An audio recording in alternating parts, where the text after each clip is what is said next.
am Siakla Narayanan. In this video, we are going to study basics of law. അതായത് നിങ്ങൾ ഏത് professional course choose ചെയ്താലും അതിൻ്റെ എല്ലാം പാർട്ടായിട്ട് നിങ്ങൾക്ക് ലോസ് പഠിക്കാനുണ്ടാകും. പക്ഷേ പഠിക്കുന്ന കോഴ്സസിൽ കുറേ സംഭവം കോമൺ ആയിരിക്കും, കുറേത് വേരിയിങ് ആയിരിക്കും. വാട്ട് എവർ ലോ എന്താണെന്നുള്ളൊരു ബേസിക് ഐഡിയ കിട്ടിക്കഴിഞ്ഞാലേ നിങ്ങൾക്ക് ലോ എന്ന് പറയുന്ന ഒരു സബ്ജക്റ്റ് എനിക്ക് കൺവീനിയൻ്റ് ആയിട്ടിരുന്ന് പഠിച്ച് എഴുതി പാസ്സാവാൻ പറ്റുന്നൊരു പേപ്പറാണോ, ഞാൻ ചൂസ് ചെയ്യുന്ന പ്രൊഫഷണൽ കോഴ്സിൽ ലോ എത്രത്തോളം ഇമ്പോർട്ടൻ്റ് ആണ് അതിനുള്ള കാര്യങ്ങൾ അസസ് ചെയ്തുകൊണ്ടൊരു ഡിസിഷൻ എടുക്കാൻ പറ്റത്തുള്ളൂ. So for that purpose first we need to study the basics of law. എങ്ങനെയാണ് ലോ പഠിക്കേണ്ടത്, എന്താണ് ലോ എന്നുള്ള സബ്ജക്റ്റ് നിങ്ങളിൽ നിന്ന് ഡിമാൻഡ് ചെയ്യുന്നത്. ഒരു തിയറി പേപ്പർ ആയതുകൊണ്ട് തന്നെ എത്രത്തോളം നിങ്ങൾക്ക് ആ ഒരു സബ്ജക്റ്റിനെ ഇഷ്ടപ്പെട്ട് പഠിക്കാൻ പറ്റും, ഈ വക കാര്യങ്ങളൊക്കെ നിങ്ങൾക്ക് ഈ ഒരു ബേസിക്സിൻ്റെ ക്ലാസ്സിന് ശേഷം ഡിസൈഡ് ചെയ്യാൻ വേണ്ടി സാധിക്കുന്നതായിരിക്കും. So let start the basics of law. As usual എല്ലാ സബ്ജക്ട്സും നമ്മൾ പഠിക്കുന്നത് വൈ എന്നുള്ളൊരു ക്വസ്റ്റ്യനിൽ നിന്നായിരിക്കും. അതായത് ഏതൊരു പ്രൊവിഷൻ നമ്മൾ പഠിച്ചാലും അത് എന്തുകൊണ്ടാണ് ആ ഒരു പ്രൊവിഷൻ വന്നത്, അത് ഏത് സബ്ജക്റ്റിനും ഒരുപോലെ ആപ്ലിക്കബിൾ ആണ്.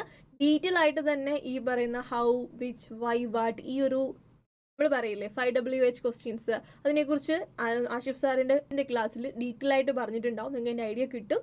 നമ്മളിവിടെ വൈ എന്നുള്ള ക്വസ്റ്റ്യൻ അഡ്രസ്സ് ചെയ്തുകൊണ്ട് തന്നെ ലോ പഠിക്കണം എന്ന് മാത്രമേ ഞാൻ പറയുന്നുള്ളൂ. അതായത് ഓരോ ലോയുടെ പ്രൊവിഷൻസും പഠിക്കുമ്പോൾ ഓക്കെ ഇങ്ങനൊരു ലോ ഉണ്ട്, അതിൽ ഇന്നതാണ് പ്രൊവിഷൻ എന്ന് കാണാതെ പഠിക്കാതെ എന്തുകൊണ്ടായിരിക്കും ഗവൺമെൻറ് ഇങ്ങനൊരു നിയമം കൊണ്ടുവന്നത്, എന്ത് പർപ്പസ് സെർവ് ചെയ്യാൻ വേണ്ടിയാണ് ആ നിയമത്തിനുള്ളിൽ ഇങ്ങനെ ഒരു പ്രൊവിഷൻ ഇട്ടിരിക്കുന്നത്, ഈ കാര്യം മനസ്സിലാക്കി നിങ്ങൾ പഠിക്കുമ്പോൾ ലോ ഭയങ്കര കംഫോർട്ടബിൾ ആയിട്ട് നിങ്ങൾക്ക് പഠിക്കാൻ പറ്റും. പഠിച്ച കാര്യങ്ങളിൽ കൂടെ അല്ലെങ്കിൽ ഒരു അനലിറ്റിക്കൽ ക്വസ്റ്റ്യൻസ് വരുമ്പം അതിൻ്റെ കൺക്ലൂഷൻ നിങ്ങൾക്ക് ലോജിക്കലി തന്നെ ആലോചിച്ച് റീച്ച് ചെയ്യാൻ വേണ്ടി പറ്റും. അല്ലാതെ എല്ലാം ഒന്ന് ബൈഹാർട്ട് ചെയ്ത് പോകുന്ന പ്രോസസ്സ് നടക്കില്ല. ലോ എന്ന് പറയുന്നത് ബൈഹാർട്ട് ചെയ്ത് പ്രൊഡ്യൂസ് ചെയ്യുന്ന ഒരു സബ്ജക്റ്റുമല്ല. ഒരു ഫൗണ്ടേഷൻ ലെവലിൽ അത് പോസിബിൾ ആയാൽ പോലും ഹയർ ലെവൽസിലേക്ക് പോകുമ്പോൾ ദാറ്റ് ഈസ് നിയർലി ഇമ്പോസിബിൾ. അങ്ങനെ ബൈഹാർട്ട് ചെയ്ത് നിങ്ങൾ ലോ പഠിച്ചു കഴിഞ്ഞാൽ അത് ഭയങ്കര ടഫായിരിക്കും, ഒരുപാട് ടൈം കൺസ്യൂമിങ് ആയിരിക്കും. പക്ഷേ ഈ വൈ എന്നുള്ളൊരു ക്വസ്റ്റിനെ അഡ്രസ്സ് ചെയ്താണ് നിങ്ങൾ ലോ പഠിക്കുന്നത് എന്നുണ്ടെങ്കിൽ നിങ്ങൾക്ക് ലോ ഒരു ഭയങ്കര ഇൻട്രസ്റ്റിംഗ് ആയിട്ടുള്ളൊരു സബ്ജക്റ്റ് ആയിട്ട്, ഒരു പല രീതിയിലുള്ള നോളജുകൾ നിങ്ങളിലേക്ക് എത്തുന്ന ഒരു ടൈപ്പ് പേപ്പറായിട്ട് നിങ്ങൾക്ക് ഫീൽ ചെയ്യും. You will feel it interesting. നമുക്ക് നോക്കാം അതിൻ്റെ ഇൻട്രസ്റ്റ് വരുന്നുണ്ടോ ഇല്ലയോ എന്ന് ലോ പഠിക്കുമ്പം. സോ ലോ പഠിക്കാൻ നമ്മൾ ഇവിടെയും വൈ വെച്ച് സ്റ്റാർട്ട് ചെയ്യുന്നു. Why laws are here, why laws are important. ഇങ്ങനെ നിങ്ങൾ നോക്കിക്കഴിഞ്ഞാൽ ഇങ്ങനൊരു ക്വസ്റ്റ്യൻ നിങ്ങൾ ഗൂഗിൾ സെർച്ചോ വല്ലതും ചെയ്ത് കഴിഞ്ഞാൽ നിങ്ങൾക്ക് കിട്ടാൻ പോകുന്ന ആൻസേഴ്സ് മോസ്റ്റ് പ്രോബബ്ലി ഇങ്ങനെ കുറച്ച് ഉത്തരങ്ങളായിരിക്കും. ഒന്ന്, avoid difference in interpretation, avoid conflict, equal justice for all, protect vulnerable section. ഇതൊക്കെ ലോയുടെ എന്തിനു വേണ്ടിയാണ് ഗവൺമെൻറ് ഒരു ലോ കൊണ്ടുവരുന്നത് എന്നുള്ളതിനുള്ള ചെറിയ ചെറിയ എക്സ്പ്ലനേഷൻസ് ആണ്. പക്ഷേ ഐ നോ ലോയിൽ ഒരുപാട് കീവേഡ്സുകൾ ഉണ്ടാകും, കുറച്ച് കട്ടിയുള്ള വാക്കുകൾ, നിങ്ങൾ കണ്ടിട്ടില്ലാത്ത വാക്കുകൾ ഉണ്ടാകും. അതിൻ്റെ പ്രശ്നം ഉറപ്പായിട്ടും നിങ്ങൾക്ക് ഉണ്ടാകും. പക്ഷേ അത് എന്താണെന്ന് മനസ്സിലാക്കി പഠിച്ചു വരുമ്പോൾ ഈസി ആയിരിക്കും. ഇപ്പോൾ ഈ 4 കാര്യങ്ങൾ നിങ്ങളോട് ഞാൻ കാണാതെ പഠിക്കാൻ പറഞ്ഞാൽ it will be really complicated. കുറച്ച് സമയത്തേക്ക് മാത്രമേ നിങ്ങൾക്ക് അതിൻ്റെ മെമ്മറിയിൽ അത് റിറ്റെയിൻ ചെയ്യാൻ പറ്റുള്ളൂ. പക്ഷെ നോക്കിയാൽ ഇപ്പോൾ ഈ ഒരു കാര്യങ്ങൾ, ഈ ഒരു 4 പോയിന്റുകളും നമ്മൾ എക്സ്പ്ലെയിൻ ചെയ്യും ഈ ക്ലാസ്സിലൂടെ. എങ്ങനെയാണ് ലോ ഈ 4 കാര്യങ്ങൾ, ഇൻ്റർപ്രിട്ടേഷൻ്റെ പ്രശ്നങ്ങളും കോൺഫ്ലിക്ട്സിൻ്റെ പ്രശ്നങ്ങളും ഈക്വൽ ജസ്റ്റിസ് എൻഷുർ ചെയ്യുന്നത്, ഇതൊക്കെ കാര്യങ്ങൾ നമ്മൾ ഡിസ്കസ് ചെയ്യും. അത് അറിഞ്ഞതിന് ശേഷം നിങ്ങൾക്ക് ഈ 4 പോയിന്റ്സ് ഓർത്തെടുക്കാൻ വലിയ പാടൊന്നും ഉണ്ടാവില്ല. ഞാൻ തന്നെ ക്ലാസ്സിൽ പ്രൂവ് ചെയ്ത് പറഞ്ഞു തരാം എങ്ങനെയാണ് വൈ എന്നുള്ളൊരു ക്വസ്റ്റ്യനിലൂടെ നിങ്ങൾക്ക് ഒരു കോൺസെപ്റ്റിനെ ബൈഹാർട്ട് ചെയ്യാതെ മനസ്സിലേക്ക് ഇരുത്താൻ പറ്റുക എന്നുള്ളത്. ഇനി ഈ ഒരു പ്രശ്നം നിങ്ങൾക്ക് മാത്രം വരുന്നൊരു പ്രശ്നമല്ല ലോ പഠിക്കുമ്പോൾ. അതായത് അതർ സബ്ജക്ട്സ് നമ്മൾ പരിഗണിക്കുമ്പോൾ അക്കൗണ്ട്സ് പോലുള്ള സബ്ജക്റ്റ് ആണെങ്കിൽ സയൻസ് ബാക്ക്ഗ്രൗണ്ടിൽ നിന്ന് വന്ന കുട്ടികൾക്ക് ഒരു അപ്പർ ഹാൻഡ് ഉണ്ട് അല്ലേ എന്ന് നിങ്ങൾക്ക് തോന്നാറുണ്ട്. അതുപോലെ തന്നെ അക്കൗണ്ട്സ് പോലുള്ള സബ്ജക്റ്റ് ആകുമ്പോഴത്തേക്ക് കൊമേഴ്സ് ബാക്ക്ഗ്രൗണ്ടിൽ നിന്ന് വന്ന കുട്ടികൾക്ക് ഒരു അപ്പർ ഹാൻഡ് ഉണ്ട് എന്ന് നിങ്ങൾക്ക് തോന്നും, സയൻസ് ബാക്ക്ഗ്രൗണ്ടിൽ നിന്ന് വന്ന കുട്ടികൾക്ക്. ഓൺ ദ അതർ ഹാൻഡ് നിങ്ങളൊരു കൊമേഴ്സ് സ്റ്റുഡൻ്റ് ആണെങ്കിലോ ഓക്കെ മാത്സ് പോലുള്ള സബ്ജക്റ്റുകളിൽ അവൻ്റെ ഒരു അപ്പർ ഹാൻഡ് ഉള്ളെന്ന് തോന്നും. നമുക്ക് എന്താ ഉള്ളതെന്ന് നമ്മൾ ചിന്തിക്കില്ലല്ലോ, ബാക്കിയുള്ളവർക്ക് എന്താ കൂടുതലുള്ളതെന്ന് നമ്മൾ പൊതുവെ ചിന്തിക്കാറുള്ളൂ. സോ ആ ഒരു പ്രശ്നം അല്ലെങ്കിൽ ആ ഒരു തോട്ട് പ്രോസസ്സ് ഓരോ ബാച്ചിൽ നിന്നും വരുന്ന കുട്ടിക്ക് പല സബ്ജക്ട്സിൻ്റെ മേളിൽ ഉണ്ടാവാറുള്ളതാണ്. But when it comes to law there is a level playing. എല്ലാവർക്കും ഒരുപോലെ പുതിയൊരു സബ്ജക്റ്റ് തന്നെയാണല്ലോ, അതിൽ ആർക്കും ഒരു അപ്പർ ഹാൻഡോ ലോവർ ഹാൻഡോ ഇല്ല. എന്ത് രീതിയിൽ എല്ലാവരും ഫ്രം ദ വെരി ബേസ് ആണ് ലോ പഠിച്ചു തുടങ്ങുന്നത്. ആ ബേസിൽ നിന്നുകൊണ്ട് മാത്രമേ അവർക്ക് ആ ലോയുടെ സ്കോറിങ്, അത് അവരുടെ ആ ഒരു ഹിസ്റ്ററിനെ ഒന്നും ഡിപ്പെൻഡ് ചെയ്തിട്ടല്ല. ഇന്ന് പഠിക്കാൻ തുടങ്ങിയാൽ ഇന്ന് തൊട്ട് എന്ത് രീതിയിൽ അത് പഠിക്കുന്നു, ഏത് രീതിയിൽ റിവൈസ് ചെയ്യുന്നു എന്നുള്ളതിനെ മാത്രം ഡിപ്പെൻഡ് ചെയ്താണ് ലോയുടെ മാർക്സ് വരിക. So level is a level playing. ലോയ്ക്ക് മാത്രം കിട്ടുന്ന ഒരു അഡ്വാൻറ്റേജ് ആണത്. ഒരു 100% ന്യൂ സബ്ജക്റ്റ് ആണ്, ഏത് ബാക്ക്ഗ്രൗണ്ടിൽ നിന്ന് വന്ന കുട്ടികളാണെങ്കിലും. So let start. ലോസ് എന്തുകൊണ്ടാണ് ഇമ്പോർട്ടൻ്റ് ആണെന്ന് തോന്നുമ്പോൾ ഇപ്പം ഞാൻ ഈ 4 പോയിന്റ്സ് നിങ്ങൾ ഓൾറെഡി നിങ്ങളുടെ മനസ്സിൽ വന്നു. ഞാനിപ്പോൾ നിങ്ങളോടൊന്ന് കണ്ണടച്ച് വെച്ചിട്ട് ഈ പോയിന്റ്സ് ഒക്കെ ഒന്ന് ഓർത്തെടുത്ത് പറയാൻ നോക്കിയാൽ അല്ല, അവിടെ ചില ന്യൂ വേർഡ്സുകൾ തന്നെയുണ്ട് അല്ലേ. നിങ്ങൾക്ക് കൺഫ്യൂസിങ് ആയിരിക്കും, നിങ്ങൾക്ക് പെട്ടെന്ന് അത് കിട്ടുന്നുണ്ടാവില്ല. ബട്ട് നോക്കി, നമ്മൾക്ക് ലോയുടെ ഇമ്പോർട്ടൻസിനെ ഒരു ചെറിയ സർക്കംസ്റ്റാൻസിൽ നിന്ന് മനസ്സിലാക്കി വലിയ വലിയ സർക്കംസ്റ്റാൻസസിലേക്ക് അതിനെ കൊണ്ടുവന്നിട്ട് ഒന്ന് മനസ്സിലാക്കി എടുക്കാൻ ശ്രമിക്കാം. അതായത് ജസ്റ്റ് ഇമാജിൻ ഒരു വീട്ടിൽ, അതായത് നിങ്ങളുടെ വീട് തന്നെ ഇമാജിൻ ചെയ്തോ, അവിടെ ഒരു കേക്ക്, വൈകിട്ട് സ്കൂളിൽ നിന്ന് വന്നപ്പോൾ ഫ്രിഡ്ജ് തുറന്ന് നോക്കിയപ്പോൾ അവിടെ ഒരു കേക്ക്, ഇഷ്ടമുള്ള കേക്ക് എടുക്കാം, ബ്ലാക്ക് ഫോറസ്റ്റ് മൈ ഫേവറേറ്റ്, അങ്ങനെയെങ്കിലും അങ്ങനെ ഇരിക്കട്ടെ. കണ്ടിട്ട് ബ്ലാക്ക് ഫോറസ്റ്റ് ആണെന്ന് പറയുന്നില്ലേ, ചോക്ലേറ്റ് കേക്ക് ആണെന്ന് തോന്നുന്നു. ഓക്കെ ഫൈൻ, ചോക്ലേറ്റ് കേക്ക് അവിടെ ഇരിപ്പുണ്ട്. നിങ്ങളുടെ വീട്ടിൽ 2 കുട്ടികളുണ്ടെന്ന് വിചാരിക്കാം, നിങ്ങളും നിങ്ങളുടെ sibling, Hoover it is. Obviously അവിടെ എന്താ ആദ്യം ഉണ്ടാവുക? വഴക്ക് അല്ലേ. ഒരാൾ പറയും ഞാൻ മൂത്തതാണ്, എനിക്ക് വലിയ പോർഷൻ വേണം. അപ്പോൾ ഇളയ ആൾ പറയും ഞാനാണ് ഫ്രിഡ്ജ് ആദ്യം ഓപ്പൺ ചെയ്തത് കണ്ടത്, എനിക്ക് വലിയ പീസ് വേണം. മറ്റേ ആൾക്കും വേറെ ന്യായങ്ങളും ഉണ്ടാകും അല്ലേ. അപ്കമിങ് ബർത്ത്ഡേസിൽ ഏറ്റവും അടുത്ത് വരുന്ന എൻ്റെ ബർത്ത്ഡേ ആണ്, so I need a bigger piece. ഇങ്ങനെ വഴക്കുണ്ടാക്കാൻ കാരണങ്ങൾ വല്ലതും ഉണ്ടോ? ഇല്ല. 2 പേരും പറയുന്നത് പോയിന്റുകളാണ് അല്ലേ. 2 പേർക്കും അവരുടേതായ ന്യായങ്ങളുണ്ട്. ആ പ്രശ്നം ഉറപ്പായിട്ടും ഉണ്ടാവും നമുക്കറിയാം. സോ വീട്ടിൽ അമ്മ ഇത് മുന്നേ കൂട്ടി കണ്ടിട്ട് ഒരു നിയമം ഉണ്ടാക്കി വെച്ചിട്ടുണ്ടായിരിക്കും. എന്താണ്? whenever you get something, അത് ഈറ്റബിൾ ആണെങ്കിലും ശരി, അല്ല ടോയ്സ് ആണെങ്കിലും ശരി, it must be divided equally. 3 കുട്ടികളുണ്ടെങ്കിൽ 1/3, 2 കുട്ടികളാണെങ്കിൽ 2 അല്ലെ, 1/2 എന്നുള്ള രീതിയിൽ ഡിവൈഡ് ചെയ്യണം എന്ന്. അതെന്താ? ആ വീട്ടിൽ അമ്മ ഉണ്ടാക്കി വെച്ച ഒരു നിയമമാണ് അല്ലേ. ആ നിയമം കൊണ്ട് എന്തെങ്കിലും ഉപകാരം ഉണ്ടായോ? പിന്നെ ഒബ്വിയസ്ലി ഉണ്ടായി. 2 പേര് തമ്മിൽ പ്രശ്നമുണ്ടോ? ഇല്ല. ആ കോൺഫ്ലിക്റ്റ് ഒഴിവാക്കി അല്ലേ. ഒരു കേക്ക് കിട്ടുമ്പോൾ അതിൻ്റെ ഹയർ സ്റ്റെയർ മൂത്തയാൾക്കാണെന്ന് മൂത്തയാൾ വിചാരിച്ചത് തെറ്റ് പറയാനില്ല. ഒരു പക്ഷേ അങ്ങനെ ആകാമല്ലോ, അവൻ്റെ തെറ്റിദ്ധാരണയാണല്ലേ. അപ്പം അയാൾക്ക് എന്താ ആ ഒരു പ്രത്യേകിച്ച് ഒന്നും എഴുതി വെച്ചിട്ടില്ലെങ്കിൽ ഇന്റർപ്രിട്ടേഷൻ പല രീതിയിലാവാം. 2 പേരും വാദിക്കുന്നത് ശരിയാണ് എന്നുള്ള രീതിയിലാണ് 2 കുട്ടികളും വാദിച്ചുകൊണ്ടിരിക്കുന്നത്. എൻ്റെ ബർത്ത്ഡേ അല്ലേ അടുത്ത്, അപ്പോൾ എനിക്ക് വേണ്ടി ആദ്യം കിട്ടാൻ, ഞാനല്ലേ മൂത്ത, അപ്പോൾ എനിക്ക് വേണ്ടി ആദ്യം കിട്ടാൻ, കണ്ട ആൾക്കല്ലേ കൂടുതൽ കിട്ടാനുള്ള അവകാശം. എല്ലാവരുടെയും പോയിന്റ് അവർ ജെനുവിനാന്ന് വിചാരിച്ച് തന്നെയായിരിക്കും തർക്കിക്കുന്നുണ്ടാവുക. സോ 2 പേരും ഒരു കാര്യത്തെ ഇന്റർപ്രിറ്റ് ചെയ്യുന്നത് പല രീതിയിലാണ്. അതാണ് ഇന്റർപ്രിട്ടേഷൻ്റെ പ്രശ്നം അവിടെ വരുന്നത്. സോ ആ പ്രശ്നവും ഈ ഒരു നിയമം കൊണ്ടൊഴിവായി. സോ നോക്കിക്കേ, വീട്ടിൽ അമ്മ വെച്ച ഒരു കുഞ്ഞു നിയമം, അതുകൊണ്ട് തന്നെ ഇന്റർപ്രിട്ടേഷൻ്റെ പ്രശ്നങ്ങളും കോൺഫ്ലിക്റ്റുകളും ഒഴിവാകുന്നുണ്ട്. അതുകൂടാതെ നോക്കിക്കേ, എന്തായിരുന്നു വേറൊരു പോയിന്റ് ആ 4 പോയിന്റ്സിൽ ഉണ്ടായിരുന്നത്? വൾണറബിൾ സെക്ഷനെ പ്രൊട്ടക്ട് ചെയ്യണം. ഈ കേസിൽ ആരാ? ഇളയ കുട്ടിയായിരിക്കും കൂടുതൽ വൾണറബിൾ അല്ലെ, മൂത്തവർക്കാണ് പൊതുവെ ഒരു അപ്പർ ഹാൻഡ് ഉണ്ടാവുക. തിരിച്ചും വരാം കേട്ടോ, ഞാൻ തർക്കിക്കുന്നില്ല. സോ വൾണറബിൾ ആയിട്ടുള്ള, വൾണർ എന്ന് വെച്ചാൽ വീക്കർ സെക്ഷൻ അല്ലെ, അങ്ങനെ വീക്കർ ആയിട്ട് നിൽക്കുന്ന ഒരു സെക്ഷന്റെ മേലിൽ നല്ല ഹോൾഡ് ഒരു സെക്ഷൻ ആധിപത്യം സ്ഥാപിക്കാൻ പാടില്ല. അതും നിയമത്തിന്റെ പരിധിയിൽ വരുന്ന കാര്യമാണ്, നിയമത്തിന്റെ ഉദ്ദേശശുദ്ധിയാണ് അതും കൂടെ. അമ്മ ഒരു നിയമം കൊണ്ടുവന്നപ്പോൾ അതും അവിടെ സാധിച്ചില്ലേ. അതുപോലെ തന്നെ ഈക്വൽ ജസ്റ്റിസ് ഫോർ ഓൾ, 2 പേർക്കും ഈക്വൽ ജസ്റ്റിസ് ഉണ്ടായിട്ടുണ്ട്. സോ ഒരു ചെറിയ വീട്ടിലെ നിയമത്തിന് പോലും ഈ പർപ്പസുകൾ സെർവ് ചെയ്യാൻ പറ്റുന്നുണ്ടെന്നുള്ളതാണ് നമ്മളോട് പറയാൻ ഉദ്ദേശിച്ചത്. നോക്കിക്കേ, അപ്പൊ അമ്മ ഉണ്ടാക്കിയ ഒരു കുട്ടി നിയമം, അത് വീടിനുള്ളിലുള്ളൊരു നിയമം. ഇതുപോലെ തന്നെ ഇച്ചിരിയും കൂടെ ഒരു വലിയ സർക്കംസ്റ്റാൻസസിലേക്ക് നമ്മളൊരു കേസിനെ എടുത്തിട്ട് നോക്കിയേ, ഒരു ഗ്രൂപ്പിനുള്ളിൽ, അതായത് ജസ്റ്റ് ഇമാജിൻ ആൻ ഓർഗനൈസേഷൻ, ആ ഓർഗനൈസേഷനുള്ളിൽ എന്തോ ഒരു ലോട്ട് ഇടുവാന്ന് വിചാരിച്ചോ, അല്ലെങ്കിൽ വേണ്ട, അതിനേക്കാളും നല്ലത് നിങ്ങളുടെ സ്കൂൾ ഒന്ന് ഇമാജിൻ ചെയ്തോ. പ്രിൻസിപ്പൽ ഉണ്ടാകും, ക്ലാസ് ടീച്ചേഴ്സ് ഉണ്ടാകും, താഴെ ക്ലാസ് ലീഡർ, പിന്നെ കുറേ കുട്ടികളുണ്ടാവും. അങ്ങനെ ഒരു ഹൈറാർക്കി ഇല്ലേ സ്കൂളിനുള്ളിൽ. അപ്പോൾ നിങ്ങളുടെ ക്ലാസ്സിൽ എന്തെങ്കിലും ഇലക്ഷനോ എന്തെങ്കിലും പർപ്പസിന് വേണ്ടി ലോട്ട് ഇടുകയാണ്. അപ്പം ആരാണ് ക്ലാസ് ലീഡർ ആവുക എന്നുള്ളതാണ് ഇന്ന് വിചാരിച്ചോ. അപ്പോൾ എല്ലാവരുടെയും പേരെല്ലാം എഴുതുന്നത് ഇൻസ്റ്റഡ് എല്ലാവരുടെയും റോൾ നമ്പർ എഴുതിയിട്ടുണ്ട്. അപ്പോൾ അതിനകത്ത് റോൾ നമ്പർ എഴുതി ഓരോ പേപ്പേഴ്സ് ഈക്വൽ സൈസിലുള്ള പേപ്പേഴ്സിൽ എഴുതിയിട്ട് ലോട്ട് ഇട്ടു. ജസ്റ്റ് ഇമാജിൻ, ലോട്ട് എടുത്ത ആൾക്ക് കിട്ടിയത് 6 എന്ന് പറയുന്ന നമ്പറാണെന്ന് വിചാരിച്ചോ. അപ്പോൾ റോൾ നമ്പർ ആരുടെയാണോ 6, she is suppose to be the leader എന്നല്ലേ അതിൻ്റെ അർത്ഥം. പക്ഷെ അവിടെ ഒരു പ്രശ്നം ഉണ്ടാകും. എന്തായിരിക്കും? ഗസ് ചെയ്യാൻ പറ്റുമോ? 6 കിട്ടിയ 6 അല്ല എന്ന് പറഞ്ഞിട്ട് ഒരാൾ വഴക്കുണ്ടാക്കാനോട് എഴുന്നേറ്റ് വരും ക്ലാസ്സിൽ. ആരാ? 9. Because there is an issue. ഇങ്ങനെ എഴുതിയാൽ 6, ഇങ്ങനെ എഴുതി കഴിഞ്ഞാൽ 9. ദിസ് വിൽ ഹാപ്പൻ, റൈറ്റ് അല്ലേ? അപ്പം 9 ആൾ പറയും, ലോട്ടെടുത്ത ആളോട് പറയും നീ അതൊന്ന് തിരിച്ചു പിടിച്ചേ, ഇപ്പോൾ അത് 9 അല്ലേ. അപ്പം 9ഉം 6ഉം ഏകദേശം ഒരുപോലെ എഴുതിയിരിക്കുന്നതെന്ന് അങ്ങ് വിചാരിച്ചാൽ മതിയേ, കഥയിൽ ചോദ്യമൊന്നുമില്ല. അപ്പം അങ്ങനെയാണെങ്കിലോ ശരിയാണ്, അവർ തമ്മിൽ പ്രശ്നമായി. എന്താ പ്രശ്നം? ഇന്റർപ്രിട്ടേഷൻ്റെ പ്രശ്നമാണ്. ഒരാളത് 6 ആയിട്ട് ഇന്റർപ്രിറ്റ് ചെയ്തു, മറ്റേയാളത് 9 ആയിട്ട് ഇന്റർപ്രിറ്റ് ചെയ്തു. ഉണ്ടാവാറില്ലേ? ഉണ്ടാവാൻ ചാൻസ് ഉള്ളൊരു കാര്യം തന്നെയാണ്. ഇതിനി എങ്ങനെ ഒഴിവാക്കാമായിരുന്നു? അതിനും എന്ത് മതി? നിയമം മതി, ഒരു കുട്ടി നിയമം മതി. അതായത് പ്രിൻസിപ്പിൾ പറയാണ്, സ്കൂളിൽ ഏത് കാര്യത്തിന് വേണ്ടിയാണെങ്കിലും ലോട്ട് ഇടുമ്പോൾ അത് ചുമ്മാ വൈറ്റ് പേപ്പറിൽ ഇടാൻ പറ്റില്ല.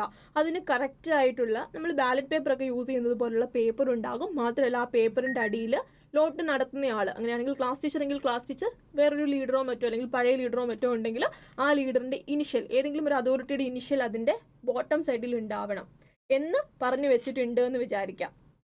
അങ്ങനെയാണെന്നുണ്ടെങ്കിലോ, കറക്റ്റായിട്ട് എടുത്തത് 6 തന്നെയാണെന്നുണ്ടെങ്കിൽ എവിടെയാകും വരുന്നുണ്ടാവുക? ഇവിടെയാകും സിഗ്നേച്ചർ ഉണ്ടാവുക. പിന്നെ ഇവർ തമ്മിൽ ഇത് 9 ആണെന്ന് പറഞ്ഞ് തർക്കിക്കേണ്ട ആവശ്യം വരുമോ? ഇല്ല. ബിക്കോസ് നമുക്കറിയാം ലോവർ സൈഡിൽ റൈറ്റ് ഹാൻഡ് സൈഡിലായിരിക്കും സിഗ്നേച്ചർ ഉണ്ടാവുക. സോ അങ്ങനെ തന്നെ വെച്ചിട്ട് എന്ത് വായിച്ചാൽ മതി? ആ ഒരു പേപ്പറിനെ റീഡ് ചെയ്താൽ മതി. കോൺഫ്ലിക്റ്റ് ഒഴിവാക്കിയില്ലേ? ഇന്റർപ്രിട്ടേഷൻ ഒഴിവാക്കിയില്ലേ? ക്ലാസ്സിലെ എല്ലാ കുട്ടികൾക്കും ഒരുപോലെ അവസരങ്ങൾ കിട്ടിയില്ലേ? മീൻസ് അതായത് 6ഉം 9ഉം തമ്മിൽ പ്രശ്നം വന്നത് ഒരു കൃത്യമായ റൂൾ ഇല്ലാത്തിട്ടാ. അപ്പോൾ ക്ലാസ്സിൽ എല്ലാവർക്കും ലീഡർ ആവാനുള്ള അവസരം ഒരുപോലെ തന്നെ അവിടെ കിട്ടുന്നുണ്ട് അല്ലേ? ഇനിയിപ്പം 6ഉം 9ഉം തമ്മിൽ തർക്കിച്ചാൽ ആരായിരിക്കും ജയിക്കാൻ പോകുന്നുണ്ടാവുക? കൂടുതൽ തർക്കിക്കാൻ കഴിവുള്ളവരായിരിക്കും ജയിക്കുന്നുണ്ടാവുക അല്ലേ? അവസാനം 6കാരെ സമ്മതിച്ചു കൊടുക്കേണ്ടി വരും. എൻ്റെ പൊന്നെ 9 തന്നെയാണെന്ന് നീ തന്നെ ആയിക്കോളാൻ പറയും അല്ലേ? അവർ കയ്യൂക്കുള്ളവൻ കാര്യക്കാരനാകും. അത് ഒഴിവായില്ലേ? ചെറിയ ചെറിയ നിയമങ്ങൾ പോലും ഇതുപോലെയുള്ള പ്രശ്നങ്ങൾക്കുള്ള സൊല്യൂഷൻ തന്നെയാണ്. ഇനി ഇച്ചിരിയും കൂടെ ഒരു വലിയ ഒരു സർക്കംസ്റ്റാൻസ് അല്ലെങ്കിൽ വലിയൊരു ഇവന്റിലേക്ക് നമുക്ക് ഇതിനെ ഒന്ന് കൊണ്ടുവന്നിട്ടാലോ? Just imagine a road. റോഡിൽ കുറച്ചധികം കാര്യങ്ങൾ, റൂൾസും കാര്യങ്ങളും ഒക്കെ ഉണ്ട് അല്ലേ? ഇവിടെ തന്നിരിക്കുന്ന നോക്കിയേ,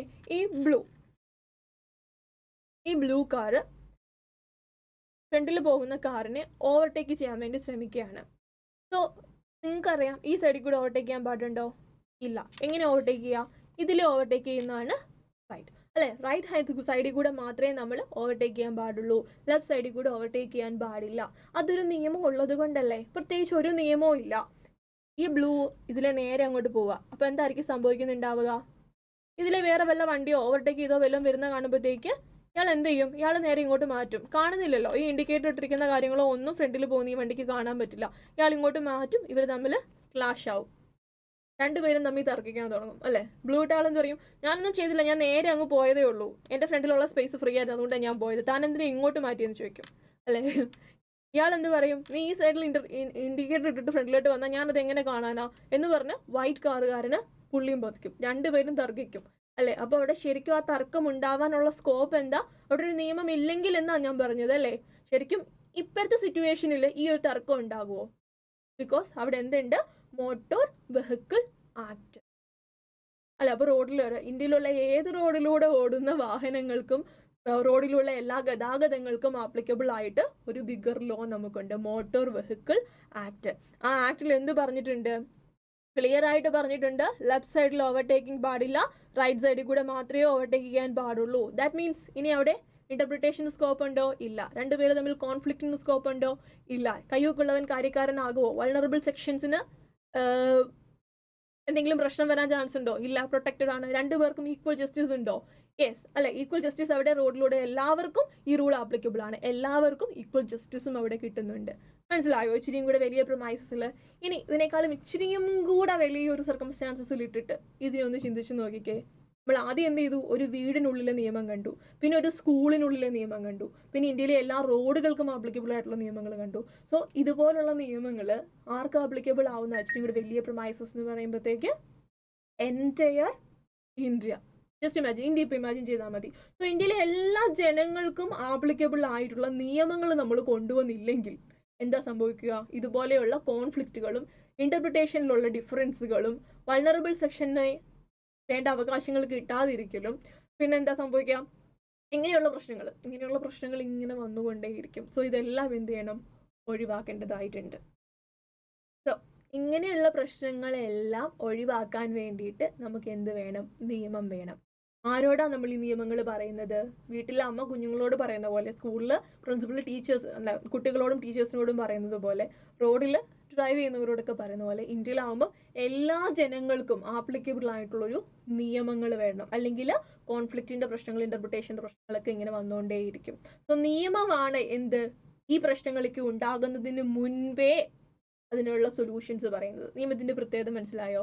പ്രശ്നങ്ങൾക്ക് മുന്നേ സൊല്യൂഷൻസ് വന്നു അല്ലെ? അമ്മ അവിടെ ഒരു സൊല്യൂഷൻ നേരത്തെ പറഞ്ഞു വെച്ചു, everything should be divided equally. അതുകൊണ്ടാണ് അവിടെ പ്രശ്നം ഉണ്ടാവാതിരുന്നത്. പ്രിൻസിപ്പൾ മുന്നേ ഒരു സൊല്യൂഷൻ അവിടെ പറഞ്ഞു വെച്ചു, എന്താ? Every pole whatever it is should be initialled by the conduct ചെയ്യുന്ന ആൾ, കണ്ടക്ടർ എന്നുള്ള രീതിയിൽ പറഞ്ഞു വെച്ചിട്ടുണ്ട്.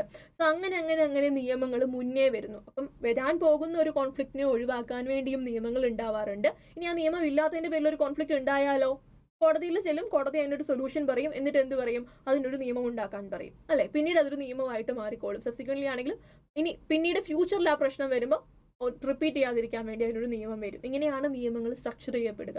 അപ്പം അതിലൊരു പ്രശ്നമുണ്ട്. അതായത് വീട്ടിലൊരു നിയമം ഉണ്ടാക്കിയപ്പോൾ അത് അമ്മയുടെ ഇഷ്ടമായിരുന്നു ഈക്വലി ഡിവൈഡ് ചെയ്യുക എന്നുള്ളത് അല്ലെ? അമ്മയുടെ ഡിസ്ക്രിപ്ഷണറി പവറിൽ പെട്ട ഒരു കാര്യമായിരുന്നു. ചിലപ്പോൾ അച്ഛന് ഡിഫറൻസിന് ഒപ്പീനിയൻ ഉണ്ടാവാം. അച്ഛന് ചിലപ്പോൾ പെൺകുട്ടിയോടായിരിക്കും ഇഷ്ടം കൂടുതൽ, അച്ഛന് കൂടുതൽ അവിടെ കൊടുക്കുന്നതാണ് താല്പര്യം. ബട്ട് വാട്ട് എവർ, അമ്മയുടെ നിയമമാണ്, ആ വീട്ടിലെ നിയമം അക്സെപ്റ്റ് ചെയ്തു.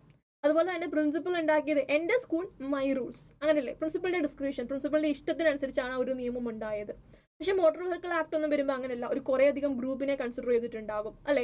ഒരപ്പം ഒന്നോ രണ്ടോ അല്ലെങ്കിൽ ഒരു ചെറിയൊരു ഗ്രൂപ്പിന്റെയോ ഡിസിഷൻ ആയിരിക്കരുത് ഇന്ത്യയുടെ മൊത്തം ജനങ്ങളുടെ മേളിൽ അടിച്ചേൽപ്പിക്കപ്പെടുന്ന നിയമം എന്ന് പറയുന്നത്. അപ്പോൾ അത് എന്താവണം? ഒട്ടും ബയസ്ഡ് ആവരുത്. ഒരു ചെറിയ ഗ്രൂപ്പിന്റെ ഇഷ്ടമാവരുത് നിയമമായിട്ട് വരുന്നത്. വീട്ടിൽ അമ്മയുടെ ഇഷ്ടം വന്നതുപോലെ ആവരുത് നിയമമായിട്ട് വരുന്നത്.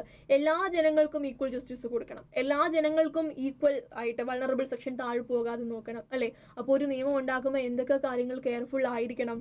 എല്ലാവർക്കും ഈക്വൽ ജസ്റ്റിസ് കൊടുക്കുന്ന രീതിയിൽ വേണം നിയമം ഉണ്ടാക്കാൻ അല്ലെ? ഒരു നിയമം ഉണ്ടാക്കിയതിന് ശേഷം കുറച്ച് പേർക്ക് തോന്നരുത്, ഓക്കെ അത് ഞങ്ങൾക്ക് നീതി കിട്ടിയില്ല എന്ന് തോന്നരുത്, വേറൊരു സെക്ഷന് നീതി കിട്ടിയില്ല എന്ന് തോന്നരുത്. എല്ലാവർക്കും നീതി കിട്ടുന്ന രീതിയിലാവണം നിയമം ഉണ്ടാക്കുന്നത്. സോ നിയമത്തിന് മുന്നിൽ എന്തേലും ബാക്ക് വർക്ക് ചെയ്തിട്ടുണ്ടാവണം അല്ലെ? സോ എവറിതിങ് ഇൻ ഇന്ത്യ ഇങ്ങനെയുള്ള നിയമങ്ങളെ ബേസ് ചെയ്തിട്ടാണ് സംഭവിക്കുക. അതായത് റൂൾ ഓഫ് ലോ പ്രിവൈൽ ചെയ്യുന്ന ഒരു നേഷനാണ് നമ്മളുടേത്. എന്താ അതിന്റെ അർത്ഥം? Everything in India happening based on rule. നമ്മൾ ചെയ്യുന്ന എല്ലാ കാര്യങ്ങളും റൂൾ ബേസ്ഡ് ആണ്, അല്ലെങ്കിൽ നിയമങ്ങളാൽ കണക്റ്റഡ് ആണ്. ഫോർ എക്സാമ്പിൾ, നിങ്ങൾ ഇപ്പൊ no one can be punish unless there is violation of law എന്നൊരു ക്ലോസ് ഉണ്ട്. എന്ന് പറഞ്ഞാൽ എന്താ? ലോ വയലേറ്റ് ചെയ്യാത്ത ഒരാളെ നമുക്ക് പണിഷ് ചെയ്യാൻ പറ്റില്ല ഇന്ത്യയുടെ ഉള്ളിൽ. സോ ഇതുവരെ നമ്മൾ എന്താ ചെയ്തത്?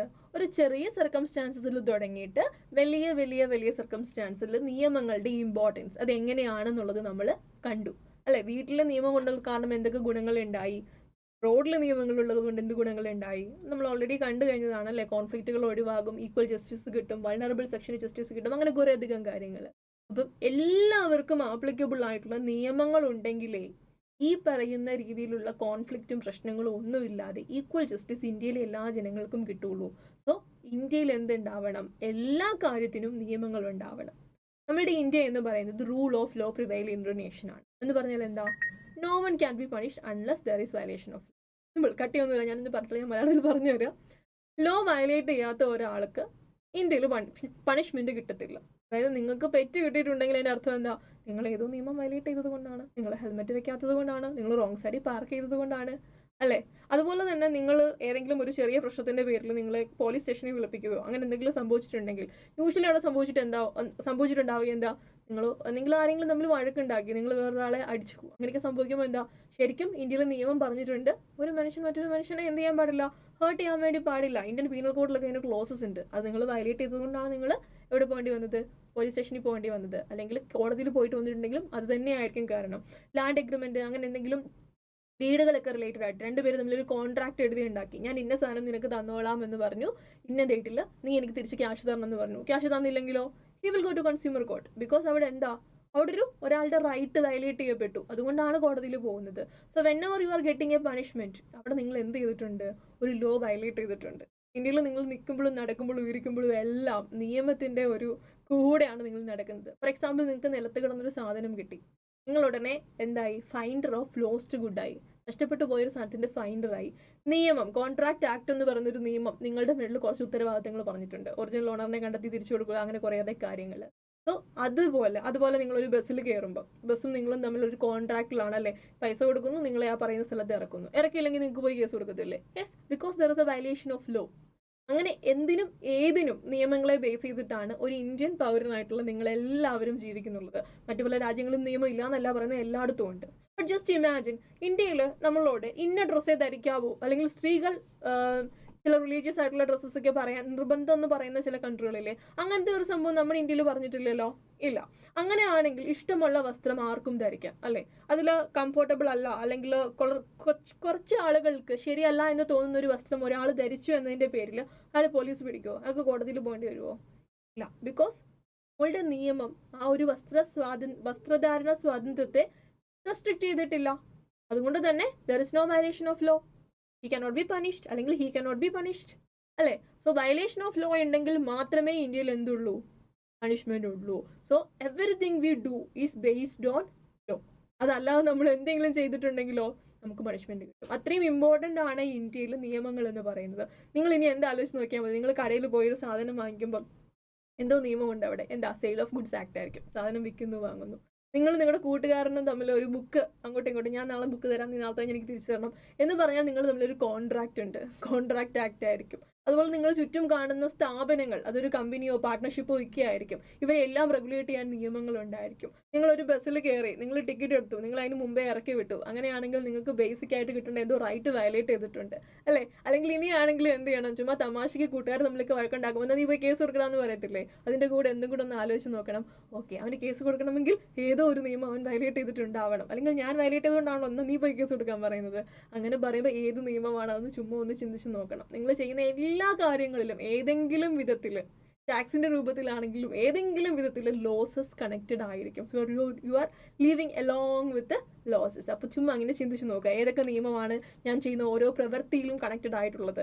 ആ പ്രവൃത്തിനെ ലോഫുൾ ആണോ, ലീഗൽ ആണോ, ഇല്ലീഗൽ ആണോ എന്നൊക്കെ പറയുന്ന ഏത് നിയമങ്ങളാണെന്ന് ആലോചിച്ച് നോക്കിയാൽ തന്നെ മിക്കതും കിട്ടും. അല്ലെങ്കിൽ പിന്നെ ഗൂഗിൾ ഉണ്ടല്ലോ, ചുമ്മാ ഒന്ന് സെർച്ച് ചെയ്തൊക്കെ നോക്കാം.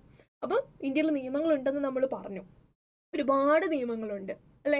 അപ്പോൾ ഈ നിയമങ്ങൾ ഉണ്ടാക്കുമ്പം ശ്രദ്ധിക്കേണ്ട ഒരു കാര്യം എന്താ, അതായത് വീടിനുള്ളിൽ ഒരു നിയമം ഉണ്ടാക്കിയപ്പോൾ അത് അമ്മയുടെ ഡിസ്ക്രിപ്ഷൻ ആയിരുന്നു അല്ലേ. അമ്മയാണ് അവിടെ തീരുമാനിക്കുന്നത് ഈക്വൽ ആക്കണോ, മൂത്തയാൾക്ക് കൂടുതലാക്കണോ എന്നുള്ളത്. അമ്മ അപ്പോൾ എന്താ, രണ്ടുപേർക്കും ഈക്വൽ ജസ്റ്റിസ് കിട്ടുന്ന രീതിയിൽ ഒരു നിയമം ഉണ്ടാക്കി. അതുപോലെ തന്നെ സ്കൂളിലും രണ്ടുപേരും തമ്മിൽ പ്രശ്നങ്ങൾ ഉണ്ടാവരുത്, എല്ലാവർക്കും ഈക്വൽ ജസ്റ്റിസ് കിട്ടണം, വൾണറബിൾ സെക്ഷൻ താന്നു പോകാൻ പാടില്ല. ഇതൊക്കെ പരിഗണിച്ചിട്ടാണ് പ്രിൻസിപ്പൽ എന്ത് ചെയ്തത്, ഇങ്ങനൊരു നിയമം ഉണ്ടാക്കി വെച്ചത്. മോട്ടോർ വെഹിക്കിൾ ആക്ട് ആണെങ്കിലും ഇതുപോലുള്ള ഒബ്ജക്റ്റീവ്സുകൾ മെറ്റ് ചെയ്യാൻ വേണ്ടിയാണ് അങ്ങനെ ഒരു ആക്ട് മോട്ടോർ വെഹിക്കിൾ ഡിപ്പാർട്ട്മെന്റിന്റെ ഡ്രാഫ്റ്റ് കമ്മിറ്റിക്ക് ചേർന്നവർ ഉണ്ടാക്കി വെച്ചിട്ടുള്ളത്. സോ ഇന്ത്യക്ക് മൊത്തം ആപ്ലിക്കബിൾ ആയിട്ടുള്ളൊരു നിയമം ഉണ്ടാക്കുമ്പോൾ ഏതാണ് ആ നിയമം? Nothing else but our constitution, ഭരണഘടന. ഈ കോൺസ്റ്റിറ്റ്യൂഷൻ ഉണ്ടാക്കുന്ന സമയത്ത് എത്രത്തോളം കെയർഫുൾ ആയിരിക്കണം. ബിക്കോസ് ഈ കോൺസ്റ്റിറ്റ്യൂഷനിലൂടെ ഒരാൾക്കും എല്ലാവർക്കും ഇന്ത്യയിലുള്ള ഇത്രയും കോടി ജനങ്ങൾക്ക് എന്തായിരിക്കണം, ഈക്വൽ ജസ്റ്റിസ് കിട്ടുന്നുണ്ടായിരിക്കണം. ഒരാൾക്ക് ശരിയെന്ന് തോന്നുന്നത് മറ്റേ തെറ്റെന്ന് തോന്നാൻ പാടില്ല. രണ്ടുപേർക്കും ഒരുപോലെ ജസ്റ്റിഫയബിൾ ആയിട്ടുള്ള, രണ്ടുപേർക്കും ഈക്വൽ ജസ്റ്റിസ് പ്രൊവൈഡ് ചെയ്യുന്ന രീതിയിലുള്ള നിയമം വേണം ഉണ്ടാക്കാൻ. സോ അവിടെ വീട്ടിലെ നിയമത്തിൽ അമ്മയുടെ ഡിസ്ക്രിപ്ഷൻ ഉണ്ട്, അമ്മയുടെ ഇഷ്ടമാണ്.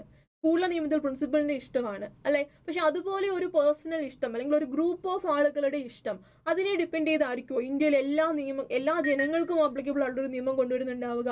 ഒരിക്കലും അല്ല അല്ലെ. എല്ലാവർക്കും ഒരുപോലെ അക്സെപ്റ്റബിൾ ആയിട്ടുള്ള നിയമം വേണം കൊണ്ടുവരാൻ വേണ്ടി. അങ്ങനെ ഇന്ത്യയിൽ എല്ലാവർക്കും ആപ്ലിക്കബിൾ ആയിട്ടുള്ള കുഞ്ഞു കുഞ്ഞു കുഞ്ഞു ഒരുപാട് നിയമങ്ങൾ നിങ്ങൾ കണ്ടിട്ടുണ്ടാകും ഓൾറെഡി. ഈ നിയമങ്ങളെല്ലാം ഉണ്ടായിരിക്കുന്നത് നമ്മളുടെ കോൺസ്റ്റിറ്റ്യൂഷനെ ബേസ് ചെയ്താണ്, ഇന്ത്യൻ കോൺസ്റ്റിറ്റ്യൂഷനെ ബേസ് ചെയ്താണ് എല്ലാ നിയമങ്ങളും ഉണ്ടായിട്ടുള്ളത്.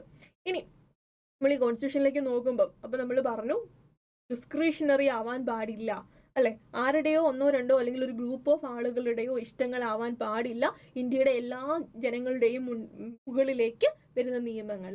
അപ്പോൾ അതിനെന്താ ഉണ്ടാവണം, പ്രോപ്പറായിട്ടൊരു പ്ലാനിങ് ഉണ്ടാവണം. എല്ലാവർക്കും ജസ്റ്റിസ് കിട്ടുന്ന രീതിയിലൊരു നിയമം ഉണ്ടാക്കാൻ പാടല്ലേ. നിങ്ങളൊന്ന് ആലോചിച്ച് നോക്കിയാൽ, നിങ്ങളൊരു ക്ലാസ് ലീഡർ ആണെന്ന് വിചാരിച്ചു. നിങ്ങളുടെ ടീച്ചർ പറയുകയാണ് ക്ലാസ്സിൽ ടൂറ് പോകണം. ടൂർ പോകുമ്പോൾ ചെയ്യാനും dos and don'ts during the tour സമയത്തുള്ള ഡൂസും ഡോൺസും അതൊന്ന് ലിസ്റ്റ് ഔട്ട് ചെയ്തു. നിയമങ്ങൾ തന്നെയാണല്ലേ അവിടെ സൃഷ്ടിക്കപ്പെടുക. ടൂറിന്റെ സമയത്ത് എന്തൊക്കെ നിയമങ്ങൾ കുട്ടികൾ ഫോളോ ചെയ്യണം എന്നൊക്കെ പറഞ്ഞങ്ങ് തുടങ്ങും. അല്ലെങ്കിൽ ബസ് പോകുന്ന സമയം, ബസ് ബുക്ക് ചെയ്യുന്ന സമയം ഇത് തൊട്ടങ്ങ് എഴുതാൻ പറഞ്ഞാലോ, ക്ലാസ്സിൽ 10 പേരുണ്ട്, 50 പേരുണ്ടെങ്കിൽ 50 പേർക്ക് 50 അഭിപ്രായങ്ങളായിരിക്കും. എല്ലാവരെയും സാറ്റിസ്ഫൈ ചെയ്യുന്ന രീതിയിലൊരു നിയമം ഉണ്ടാക്കാൻ ബസ്സിന്റെ സമയം ഫിക്സ് ചെയ്യുന്നത് തൊട്ട് കളറ്, പോകാൻ സമയത്ത് ഇടുന്ന ഡ്രസ് കോഡ്, ഇത് തുടങ്ങിയ എല്ലാത്തിനും കോൺഫ്ലിക്റ്റ് ആയിരിക്കും. ഒരു നിയമം ഉണ്ടാക്കാൻ എന്തേലും കോംപ്ലിക്കേഷൻ ഉണ്ടാകും. അപ്പോൾ ഒന്ന് ഓർത്ത് നോക്കിയേ, ഇന്ത്യയിലെ ഇത്രയും കോടി ജനങ്ങൾക്ക് അക്സെപ്റ്റബിൾ ആയിട്ടുള്ളൊരു നിയമം, എല്ലാവർക്കും ഈക്വൽ ജസ്റ്റിസ് പ്രൊവൈഡ് ചെയ്യുന്ന set of rules and regulations, അത് ഉണ്ടാക്കാൻ എത്ര തല പുകഞ്ഞിട്ടുണ്ടാകും, എത്ര തവണ വെട്ടിത്തിരുത്തി മാറ്റി എഴുതിയിട്ടുണ്ടാകും. അതുപോലൊരു നിയമമാണ് നമുക്കിപ്പോഴുള്ള constitution. So you can see എത്ര സമയം എടുത്തു എന്ന് നോക്കിയാൽ കോൺസ്റ്റിറ്റ്യൂഷൻ ഉണ്ടാക്കാൻ. 2 years 11 months and 18 days. ഇത്രയും സമയമെടുത്താണ് നമ്മുടെ കോൺസ്റ്റിറ്റ്യൂഷൻ ഉണ്ടായിട്ടുള്ളത്. ചില്ലറ കോൺസ്റ്റിറ്റ്യൂഷൻ ഒന്നും അല്ല നമ്മുടെ കോൺസ്റ്റിറ്റ്യൂഷൻ. ലോകത്തിലെ തന്നെ ഏറ്റവും വലിയ കോൺസ്റ്റിറ്റ്യൂഷനാണ് ഇന്ത്യൻ കോൺസ്റ്റിറ്റ്യൂഷൻ. അത് മാത്രമല്ല, നമ്മുടെ നിങ്ങൾ ഒന്ന് വിചാരിച്ചേ, ഒരു റൂൾസ് നിങ്ങൾ ഉണ്ടാക്കി, ടൂർ പോകുന്നതിന് വേണ്ടി ഒരുവിധം എല്ലാവരെയും ഒന്ന് പറഞ്ഞ് സെറ്റാക്കി കുറേ റൂൾസ് എഴുതി വെച്ചെന്ന് വിചാരിച്ചോ.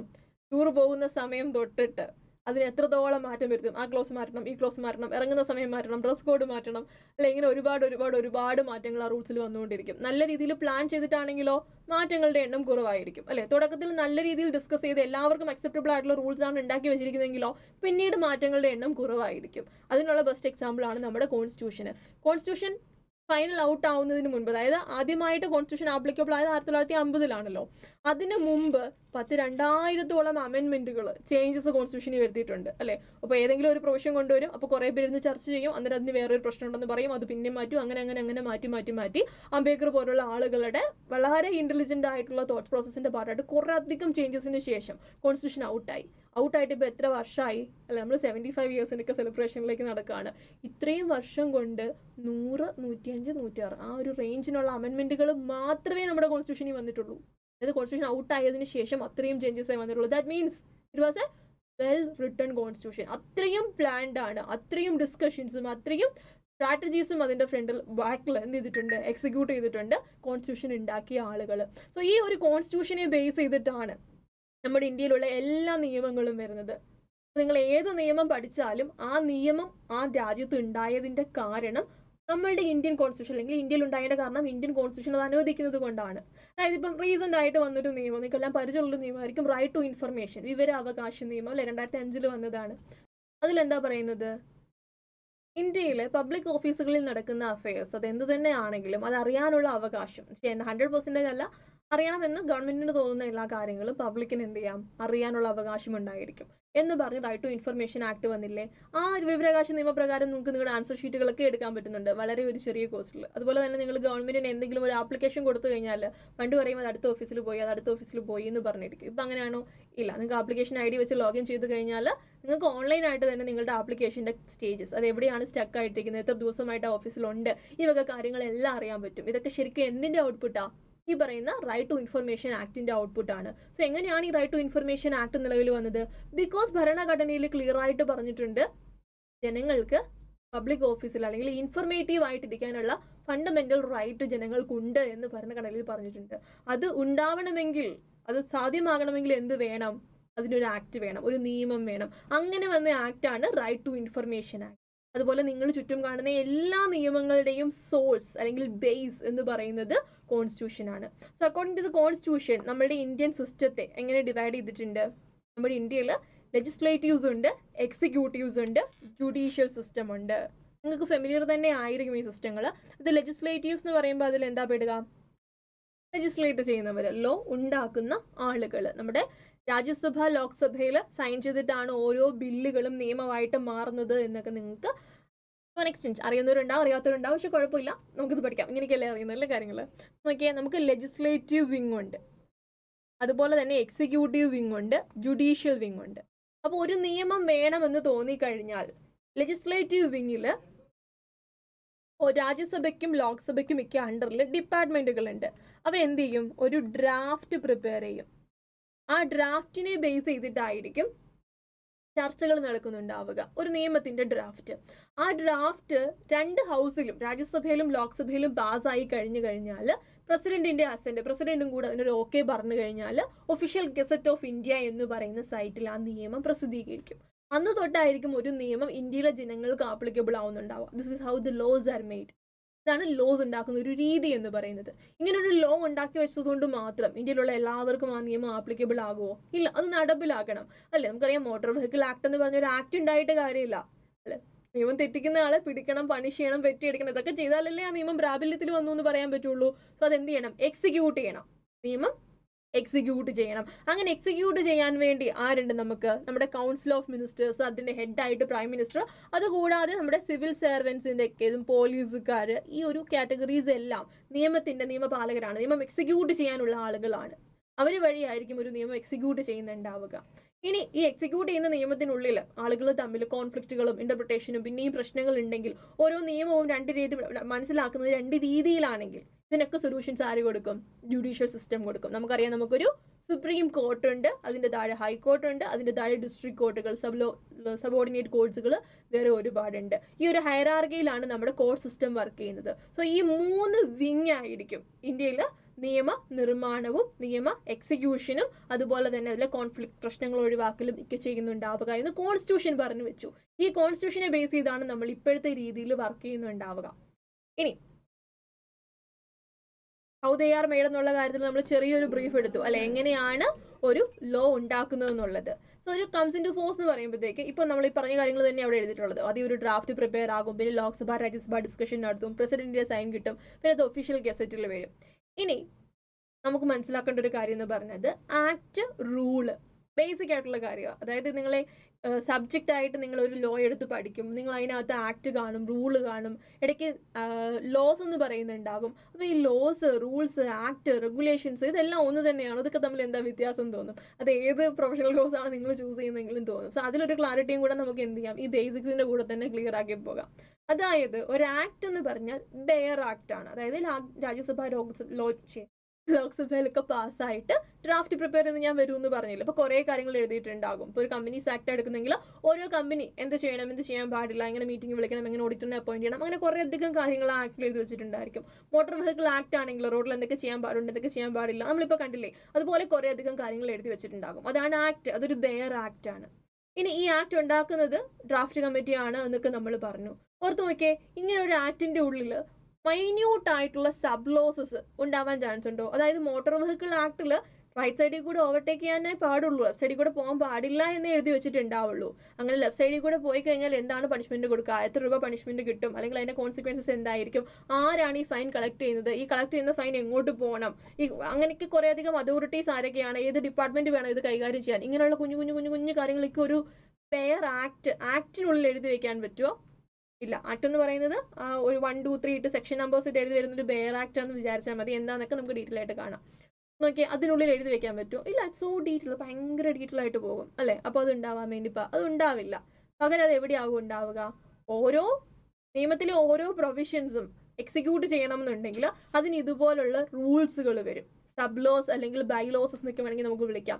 അപ്പോൾ റൂൾസിലായിരിക്കും ഡീറ്റെയിൽ ആയിട്ട് ഇതുപോലുള്ള മൈന്യൂട്ട് ആയിട്ടുള്ള കാര്യങ്ങൾ പറയുന്നുണ്ടാവുക. സോ ലോ ഉണ്ടാക്കുന്നത് പാർലമെന്റിൽ ലോക്സഭ രാജ്യസഭ ആണെന്നുണ്ടെങ്കിൽ ഈ റൂൾസ് ഉണ്ടാക്കുന്നത് ആരായിരിക്കും? ഇത് എക്സിക്യൂട്ട് ചെയ്യുന്നത് അവരായിരിക്കും. അതായത് കൗൺസിൽ ഓഫ് മിനിസ്റ്റേഴ്സ് പോലുള്ള എക്സിക്യൂട്ട് ചെയ്യുന്ന ആളുകൾ, പ്രൈം മിനിസ്റ്ററിൻ്റെ അണ്ടറിൽ വരുന്ന ആളുകളായിരിക്കും എന്ത് ചെയ്യുന്നുണ്ടാവുക? ഈ പറയുന്ന ലോസസിലെ റൂൾസുകൾ മേക്ക് ചെയ്യുന്നുണ്ടാവുക. അപ്പം നിയമത്തിൽ പറഞ്ഞിരിക്കുന്നത് എന്ത് ചെയ്യണമെന്നാണെങ്കിൽ അത് എങ്ങനെ ചെയ്യണം എന്ന് തീരുമാനിക്കുന്നത് എക്സിക്യൂട്ടീവ്സ് ആണ്.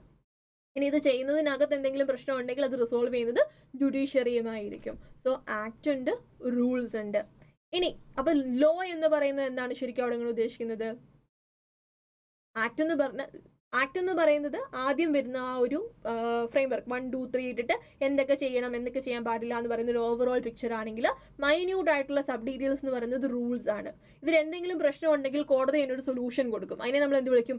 കേസ് ലോസ് എന്ന് വിളിക്കും. അതായത് ഏതെങ്കിലും ഒരു പ്രശ്നം, രണ്ടുപേര് തമ്മിൽ കോൺഫ്ലിക്റ്റ് ഉണ്ട്, റൂൾസും ആക്റ്റും ഒന്നും വായിച്ച് നോക്കിയിട്ട് അതിനൊരു സൊല്യൂഷൻ ആവുന്നില്ല, they will go to court. Court അതിനെ എന്ത് ചെയ്യും? ഇന്റർപ്രിറ്റ് ചെയ്തിട്ട് പറയും, ഓക്കെ ഇതാണ് ശരി, ഇതാണ് തെറ്റ്, ഇന്നയാൾക്ക് പണിഷ്മെന്റ്, ഇന്നയാൾക്ക് കോമ്പൻസേഷൻ എന്ന് പറയില്ലേ. അപ്പോൾ അത് എന്തായിട്ട് മാറും? Case law. നമുക്കറിയാം, ഇപ്പോൾ ഒരു പ്രശ്നം വന്നു കഴിഞ്ഞാൽ പണ്ട് കോടതി എടുത്ത ജഡ്ജ്മെന്റുകളൊക്കെ നമ്മൾ റെഫർ ചെയ്യാറുണ്ട്. അപ്പോൾ നമ്മൾ കേസ് ലോസ് ആണ് റെഫർ ചെയ്യുന്നത്. അപ്പോൾ അതും എന്താ? അത് ഒരു നിയമമായിട്ട് മാറുകയാണ്. അപ്പോൾ ഇനിയിപ്പോൾ അങ്ങോട്ട് എല്ലാവരും ആ ഒരു കോടതിയുടെ വിധിയും കൂടെ പാലിക്കണം. കോടതി വിധിയാണ്, അത് എന്താ ഫോളോ ചെയ്തേ പറ്റുള്ളൂ എന്നൊക്കെ കേട്ടിട്ടില്ലേ? ഈ ടെമ്പിൾ എൻട്രിയുടെ കാര്യമൊക്കെ പറഞ്ഞപ്പോഴൊക്കെ നമ്മളത് കേട്ടിട്ടുണ്ട്. അപ്പോൾ കോടതി വിധിയും എന്താ? നിയമം തന്നെയാണ്. സോ നിയമം എന്ന് പറയുന്നത് ഈ പാസ്സായ ഒഫീഷ്യൽ ഗസറ്റിൽ വരുന്ന ഒരു ആക്ട് മാത്രമാണോ? അല്ല.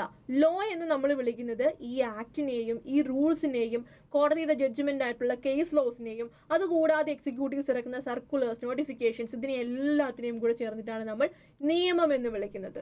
ആക്ട് മാത്രമല്ല നമ്മൾ ഫോളോ ചെയ്യേണ്ടത്, ഇതുപോലുള്ള കേസ് ലോസ്, റൂൾസ് ഇതെല്ലാം എന്ത് ചെയ്യണം? നമ്മൾ ഫോളോ ചെയ്യുക തന്നെ വേണം. ഇനി ടുവേഴ്സ് ദ എൻഡ് ആണ് നമ്മൾ വരുന്നത്. നമ്മൾ ഇതുവരെ എന്തൊക്കെ കാര്യങ്ങളാണ് ഡിസ്കസ് ചെയ്തത്? എന്താണ്, ഏത് രീതിയിലാണ് ഒരു ലോ വരുന്നത്, എന്തുകൊണ്ടാണ് ഒരു ലോ റെലവെന്റ് ആവുന്നത് എന്നൊക്കെ നമ്മൾ കണ്ടു അല്ലേ. ഇനിയിപ്പോൾ ഒന്ന് ഓർത്ത് നോക്കിയേ, നമ്മൾ തുടക്കത്തിൽ കണ്ടൊരു ചാർട്ടില്ലേ, വൈ ലോസ് ആർ ഇമ്പോർട്ടൻറ്റ് എന്ന് പറഞ്ഞ് നമ്മൾ കണ്ടൊരു 4 പോയിന്റ്സ്. അത് നമുക്കിനി ബൈഹാർട്ട് ചെയ്യേണ്ട ആവശ്യമുണ്ടോ? ഒന്ന് ആലോചിച്ച് നോക്കിയേ. ഇല്ലല്ലേ? ഇന്റർപ്രിട്ടേഷൻ ഡിഫറെൻ്റ് ആവാതിരിക്കാൻ, കോൺഫ്ലിക്റ്റുകൾ ഒഴിവാക്കാൻ വേണ്ടി, എല്ലാവർക്കും ഈക്വൽ ജസ്റ്റിസ് കിട്ടാൻ, വൾണറബിൾ സെക്ഷനെ താന്നു പോകാതിരിക്കാൻ, ഈ ഒരു പർപ്പസിന് വേണ്ടിയാണ് ലോസസ് ഉണ്ടാവുന്നത്. അത് നമ്മൾ പർപ്പസ് മനസ്സിലാക്കി പഠിച്ചു കഴിഞ്ഞപ്പം ആ ഒരു 4 കട്ടിയുള്ള വാക്കുകൾ നമുക്ക് ഭയങ്കര സിമ്പിളായിട്ട് മാറി. ഈ ഒരു രീതിയിലാവും നമ്മൾ ലോ ഫുള്ള് പഠിക്കുന്നുണ്ടാവുക. ഓരോ നിയമത്തിൻ്റെയും പർപ്പസ്, എന്തുകൊണ്ട് അങ്ങനെ ചെയ്യണം എന്ന് നിയമത്തിൽ പറഞ്ഞു, എന്തുകൊണ്ട് അങ്ങനെ ചെയ്യരുത് എന്ന് നിയമത്തിൽ പറഞ്ഞു. ഈ വൈ മനസ്സിലാക്കി നമ്മൾ പഠിച്ചു കഴിഞ്ഞാൽ നമുക്ക് ലോജിക്കലി തന്നെ എന്താകും നിയമത്തിൽ പറയാൻ ചാൻസ് ഉള്ളത് എന്ന് നമുക്ക് ഇന്റർപ്രിറ്റ് ചെയ്തെടുക്കാൻ വേണ്ടി പറ്റും.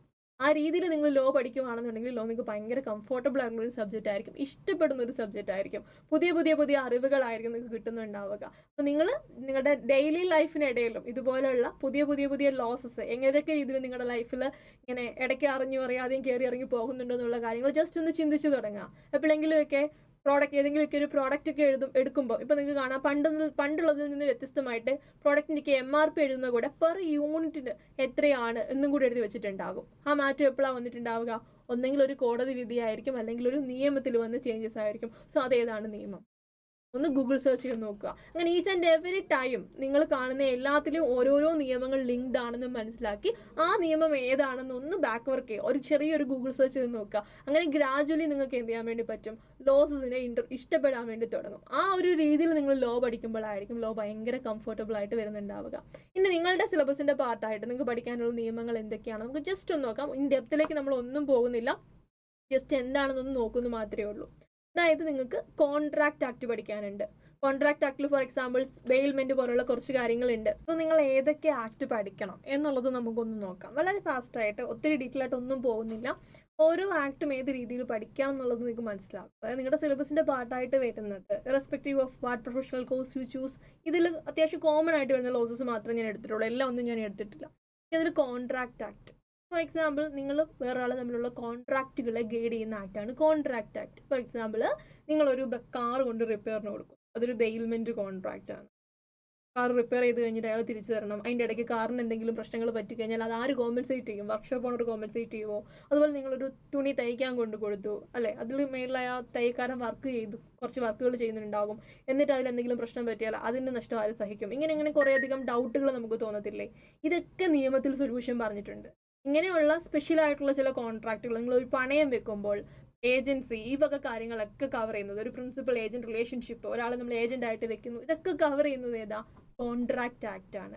ഈ വക റിലേറ്റഡ് ആയിട്ടുള്ള പ്രൊവിഷൻസ് ആയിരിക്കും നിങ്ങൾ കോൺട്രാക്ട് ആക്ടിൽ പഠിക്കുക. അപ്പോൾ ജസ്റ്റ് ഇമാജിൻ ചെയ്താൽ മതി, നിങ്ങളാണ് കാർ കൊണ്ട് കൊടുത്തയാൾ, അപ്പോൾ നിങ്ങൾക്ക് എന്തൊക്കെ അവകാശങ്ങളുണ്ടെന്ന് ആക്ട് പറയുന്നുണ്ട്. അല്ലെങ്കിൽ നിങ്ങളാണ് കാർ റിപ്പയർ ചെയ്യുന്ന വർക്ക്ഷോപ്പ് ഓണർ, അങ്ങനെയാണെങ്കിൽ നിങ്ങൾക്ക് എന്തൊക്കെ അവകാശങ്ങളുണ്ടെന്ന് ആക്ട് പറയുന്നുണ്ട്. അങ്ങനെ നിങ്ങളെ ആ ഒരു പർട്ടിക്കുലർ സർക്കംസ്റ്റാൻസസിലേക്ക് ഒന്ന് ഇമാജിൻ ചെയ്ത് കഴിഞ്ഞാൽ വളരെ സ്മൂത്ത് ആയിട്ട് പഠിക്കാൻ പറ്റുന്നൊരു സംഭവമാണ് കോൺട്രാക്ട് ആക്ട്. അടുത്ത ആക്ടിൻ്റെ പേര് കാണുമ്പോൾ തന്നെ നിങ്ങൾക്ക് അറിയാമത് എന്തിനെക്കുറിച്ചായിരിക്കും ഡീൽ ചെയ്യുന്നുള്ളത്. That is sale of goods act, nothing else but sale, purchase, sale. ഈ രണ്ട് ആസ്പെക്റ്റുകളും സെല്ലറിൻ്റെ റൈറ്റ്സ്, ബയറിൻ്റെ റൈറ്റ്സ്, സെല് ചെയ്തതിന് ശേഷം ക്യാഷ് കിട്ടിയില്ലെങ്കിൽ എന്തൊക്കെയായിരിക്കും പ്രശ്നങ്ങൾ, അതെങ്ങനെ സോൾവ് ചെയ്യാം, സെല്ലറിന് കേസ് കൊടുക്കാൻ പറ്റും, അങ്ങനെ കുറേ അധികം കാര്യങ്ങൾ സെയിൽ ഓഫ് ഗുഡ്സ് ആക്ടിൽ കവർ ചെയ്യുന്നുണ്ടാകും. പിന്നെ ഉള്ളത് negotiable instruments act, nothing else but check അല്ലേ. ചെക്ക് ഒരു ബിൽ ഓഫ് എക്സ്ചേഞ്ചിൻ്റെ ഒരു ഫോമാറ്റാണ്. അങ്ങനെ ചെക്ക് ഇങ്ങനെ ട്രാൻസ്ഫർ ചെയ്യാൻ പറ്റുന്ന, ക്യാഷിന് പകരം ട്രാൻസ്ഫർ ചെയ്യാൻ പറ്റുന്ന കുറച്ച് instrument, promissory note, bill of exchange എന്നൊക്കെ പറഞ്ഞിട്ട് അതിനെക്കുറിച്ചുള്ള കാര്യങ്ങളാണ് നെഗോഷ്യബിൾ ഇൻസ്ട്രുമെൻറ്റ്സ് ആക്ടിൽ നിങ്ങൾ പഠിക്കുന്നുണ്ടാവുക. ചെക്ക് പോലുള്ള കുറച്ച് ഇൻസ്ട്രുമെൻറ്റും അത് റിലേറ്റഡ് ആയിട്ടുള്ള കാര്യങ്ങളും.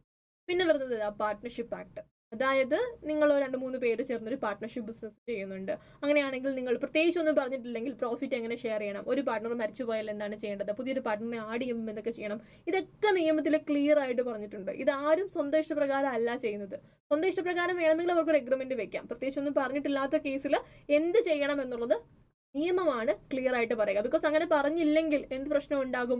കോൺഫ്ലിക്റ്റ് ഉണ്ടാകും, ഇന്റർപ്രിട്ടേഷൻ ഇഷ്യൂസ് ഉണ്ടാകും, വൾണറബിൾ സെക്ഷന് ജസ്റ്റിസ് കിട്ടാതെ പോകും, ഈക്വൽ ജസ്റ്റിസ് ഉണ്ടാവില്ല, ഈ പ്രശ്നങ്ങളൊന്നും ഉണ്ടാവില്ല ഒരു പാർട്ട്ണർഷിപ്പിനുള്ളിൽ. പാർട്ട്ണർഷിപ്പ് ആക്ട് എന്ന് പറഞ്ഞൊരു ആക്ട് നിലവിലുള്ളപ്പോൾ ഇതൊക്കെയാണ് ആക്ടിന്റെ ഉദ്ദേശം. ഇനി എന്താ? Payment of wages. കേൾക്കുമ്പോൾ നിങ്ങൾക്ക് അറിയാം, ഒരു വർക്ക് സ്പേസിൽ മിനിമം എത്ര വേജസ് വേണം, ആ വക റിലേറ്റഡ് ആയിട്ടുള്ള വേജസിന് റിലേറ്റഡ് ആയിട്ടുള്ള കാര്യങ്ങളാണ് ആ ആക്ടിൽ ഡിസ്കസ് ചെയ്യുന്നത്. ജനറൽ ക്ലോസസ് ആക്ട്സ്, നമ്മൾ കോൺസ്റ്റിറ്റ്യൂഷൻ്റെ കാര്യം പറഞ്ഞ പോലെ എല്ലാ ആക്ടുകൾക്കും ആപ്ലിക്കബിൾ ആയിട്ടുള്ള കോമൺ ആയിട്ടുള്ള ചില provisions. For example he include she അല്ലെ, ആക്ടിൽ എപ്പോഴും ഹി എന്നായിരിക്കും പറഞ്ഞിട്ട്, he suppose to wear a helmet, otherwise he will be punished. പക്ഷേ ഹി എന്ന് പറഞ്ഞിട്ടുണ്ടെങ്കിലും അത് ഷീ ആണ് അല്ലെ. എല്ലാ ആക്ടുകൾക്കും ആപ്ലിക്കബിൾ ആണ്. നമ്മുടെ ഇതിൽ 10,000 കണക്കിന് ആക്ടുകളുണ്ട്. ഇതിനെല്ലാം ആപ്ലിക്കബിൾ ആയിട്ടുള്ള കോമൺ ആയിട്ടുള്ള ചില ക്ലോസസുകൾ പറഞ്ഞിരിക്കുന്നതാണ് ജനറൽ ക്ലോസസ് ആക്ട്. അതുപോലെ തന്നെ കമ്പനീസ് ആക്ട് നിങ്ങൾ പഠിക്കുമ്പോൾ നിങ്ങളുടെ ഫേവറേറ്റ് ആവാൻ പോകുന്ന സംഭവം കമ്പനീസ് ആക്ട് ആയിരിക്കും. വളരെ ഇൻട്രസ്റ്റിംഗ് ആയിട്ട് കമ്പനീസ് ഫോം ചെയ്യുന്നത്, ഒരു കമ്പനി ഫോം ചെയ്യാനുള്ള റിക്വയർമെൻറ്റ്സ്, കമ്പനിക്കുള്ളിൽ എങ്ങനെ ബോർഡ് മീറ്റിങ്ങുകൾ നടത്തണം, കമ്പനിയിൽ എങ്ങനെ മാനേജ്മെൻറ്റിൻ്റെ അപ്പോയിൻമെൻറ്റ്, കമ്പനിയിൽ എങ്ങനെ ഓഡിറ്ററിനെ അപ്പോയിൻറ്റ് ചെയ്യണം, ഇങ്ങനെ തുടങ്ങി കമ്പനിക്കുള്ളിലെ അഫയേഴ്സ് വളരെ ഇൻട്രസ്റ്റിംഗ് ആയിട്ട് പഠിക്കാൻ പറ്റുന്ന വക്താണ് കമ്പനീസ് ആക്ട്. ഇതുപോലെ ഇത് മാത്രമല്ല കേട്ടോ, ഇനി ഒരുപാടുണ്ട്. ടോട്ട്സ്, അങ്ങനെ കുറേ അധികം ആക്ടുകൾ നിങ്ങൾ ചൂസ് ചെയ്യുന്ന പ്രൊഫഷണൽ കോഴ്സിനെ ഡിപ്പെൻഡ് ചെയ്ത് വേരി ചെയ്തുകൊണ്ടിരിക്കും. പക്ഷേ പൊതുവെ എല്ലായിടത്തും ഉള്ളതാണ് ഈ കാണുന്ന കുറച്ച് ആക്ടുകൾ. പിന്നെ HSC ഒക്കെ ആണെങ്കിൽ ഇന്റർനാഷണൽ ലോസസ് ഉണ്ട്, കമ്പനി സെക്രട്ടറി ആണെങ്കിൽ സെക്രട്ടറി റിലേറ്റഡ് ആയിട്ടുള്ള ലോസസ് ഉണ്ട്. അങ്ങനെ ഓരോ കോഴ്സിനനുസരിച്ച് വേരി ചെയ്യും. ബട്ട് എന്ത് വേരിയേഷൻസ് വന്നാലും നമ്മൾ ഈ പറഞ്ഞ ബേസിക് ആയിട്ടുള്ള കുറച്ച് കാര്യങ്ങളിൽ നിന്ന് മാത്രമേ നിങ്ങൾക്ക് എന്ത് ചെയ്യാൻ പറ്റുള്ളൂ, ലോസസിനെ നല്ല രീതിയിൽ പഠിക്കാൻ പറ്റുള്ളൂ. ലോയുടെ ഒരു ലാംഗ്വേജ് ആണ് നമ്മൾ ആദ്യം പഠിക്കുന്നത്. അത് നിങ്ങൾ ലോസസ് പഠിച്ച് തുടങ്ങുമ്പോൾ നിങ്ങൾക്ക് കിട്ടും. അപ്പം ലോ എന്ന് പറയുന്ന ഒരു സബ്ജക്റ്റ് എന്താണെന്നും അതിനുള്ളിൽ എന്തായിരിക്കും ഉള്ളതെന്നും അത് ഏത് രീതിയിൽ പഠിച്ചാലായിരിക്കും നിങ്ങൾക്കത് ഒരു കംഫർട്ടബിൾ ആയിട്ട് മുന്നോട്ട് കൊണ്ടുപോകാൻ പറ്റുക എന്നുള്ളതും നിങ്ങൾക്ക് മനസ്സിലായിട്ടുണ്ടാകും. സോ ലോ നിങ്ങളുടെ പാട്ടായിട്ട് വരുമ്പം അത് ഇനി എന്ത് ചെയ്യേണ്ട, ഓരോ പ്രൊഫഷണൽ കോഴ്സും എടുത്തിട്ട് ലോയുടെ സിലബസ് ഒക്കെ ഒന്ന് നോക്കുക. എവിടെയാണ് ലോ കൂടുതലുള്ളത്, എവിടെയാണ് ലോ കുറവുള്ളത്. ഈസ് റിയലി ശരിക്കും ലോ എൻ്റെ ഇൻട്രസ്റ്റിംഗ് ആവാൻ പോകുന്ന ഒരു സബ്ജക്റ്റ് ആണ് എന്നുണ്ടെങ്കിൽ കൂടുതൽ ലോ ഇൻവോൾവ് ആയിട്ടുള്ള ഒരു കോഴ്സ് നിങ്ങൾക്ക് സെലക്ട് ചെയ്യാം. അല്ല മീഡിയം റേഞ്ച് ആണെങ്കിൽ അങ്ങനെ, ഒട്ടും പറ്റത്തില്ല എന്നുണ്ടെങ്കിൽ ഏറ്റവും കുറവുള്ളത്. ഈ ഒരു രീതിയിൽ വേണം എന്ത് ചെയ്യാൻ വേണ്ടി നിങ്ങളുടെ പ്രൊഫഷണൽ ഡിസിഷൻ. ഇത് മാത്രം ഡിപ്പെൻഡ് ചെയ്താവരുത് കേട്ടോ. ലോ, അക്കൗണ്ട്സ്, ടാക്സ് പോലുള്ള എല്ലാ കോമൺ ആയിട്ടുള്ള പേപ്പേഴ്സിൻ്റെയും ബേസിക് ക്ലാസ്സുകൾ കണ്ട് അതെന്താണ് എങ്ങനെയാണ് എന്നൊരു റിയലൈസേഷനോട് കൂടി വേണം നിങ്ങൾ ഡിസിഷൻ എടുക്കാൻ വേണ്ടി. So all the best, make A vice decision. നിങ്ങളുടെ ഫ്യൂച്ചറാണ് നിങ്ങൾ ഡിസൈഡ് ചെയ്യുന്നത്. All the best.